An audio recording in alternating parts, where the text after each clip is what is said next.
Assalamualaikum, selamat datang di video ini. Kita akan bahas satu topik yang sangat ditakuti, sering dipercaya, tapi jarang benar-benar dipahami, yaitu santet. Bagi banyak orang, terutama di desa-desa atau masyarakat yang belum tersentuh edukasi logika, kata santet itu lebih ditakuti dari penyakit serius. Tapi, apakah semua itu beneran karena santet? Ada yang ngaku disantet karena sakit kepala, karena bisnis bangkrut, bahkan karena jodohnya gak datang-datang. Santet sering didefinisikan sebagai ilmu hitam yang bisa mengirim penyakit, kesialan, bahkan kematian lewat perantara dukun atau media tertentu. Biasanya pelakunya digambarkan seperti ini. Pakai mantra-mantra, boneka, paku, rambut, atau media aneh lainnya. Tapi pertanyaan besarnya, mana bukti ilmiahnya? Mana datanya? Mana rekaman kejadian nyatanya? Semua itu tidak ada yang bisa dibuktikan secara jelas. Yang ada hanyalah cerita, rasa takut, dan keyakinan yang mengakar dalam. Jawabannya sederhana, karena takut dan tidak mengerti cara kerja pikirannya sendiri. Ketika seseorang mendadak sakit, lalu ke dokter dan katanya tidak ada penyakit. Apa yang terjadi? Mulailah orang tua bilang, hati-hati, jangan-jangan kena santet. Dan disitulah pikiran buruk mulai bekerja. Pikiran buruk yang ditanamkan orang lain kepada kita. Lama-lama pikiran itu bisa mengendalikan tubuh kita sendiri. Kalau kita percaya banget bahwa kita disantet, badan bisa ikut lemas, nafas bisa berat, bahkan mental kita bisa drop. Lalu siapa yang diuntungkan? Nah, sekarang pertanyaannya. Kalau kita terus percaya pada santet, siapa yang diuntungkan? 1. Dukun. Karena kamu akan balik terus ke sana. Bayar mahar. Bayar ritual. Dikasih jimat. Beli minyak wangi. Disuruh puasa mutih, padahal kamu diabetes. 2. Orang yang ingin kamu tetap takut. Supaya kamu tunduk.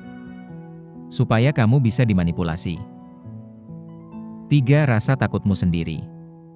Iya, pikiranmu akan menjadi penjara. Kamu gak bisa maju, gak bisa tenang.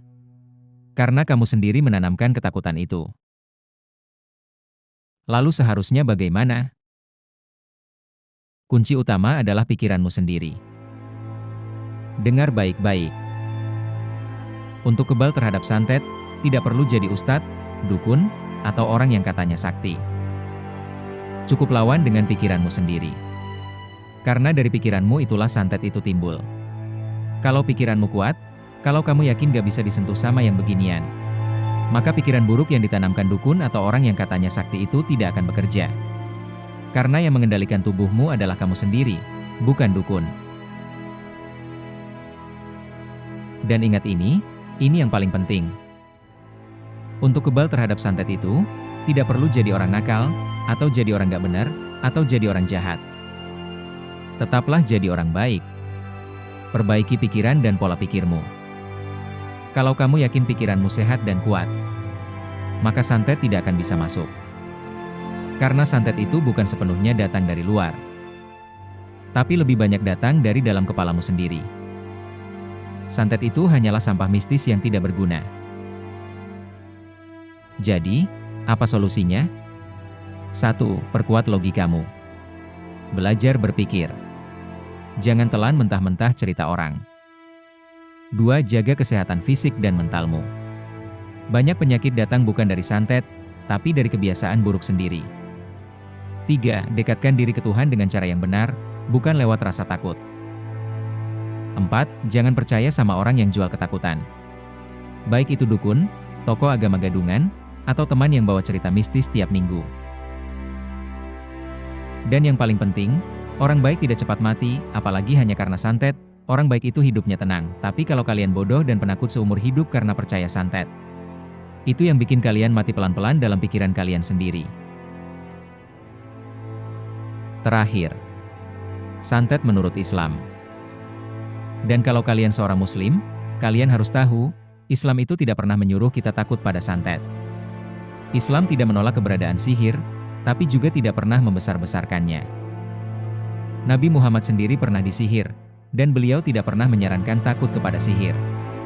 Karena segala sesuatu yang ada di dunia ini, termasuk santet, itu atas kuasa Tuhan. Kalau kalian takut santet, bukan berarti kalian kurang doa. Bisa jadi kalian cuma terlalu percaya bahwa pikiran orang lain bisa mengendalikan hidup kalian.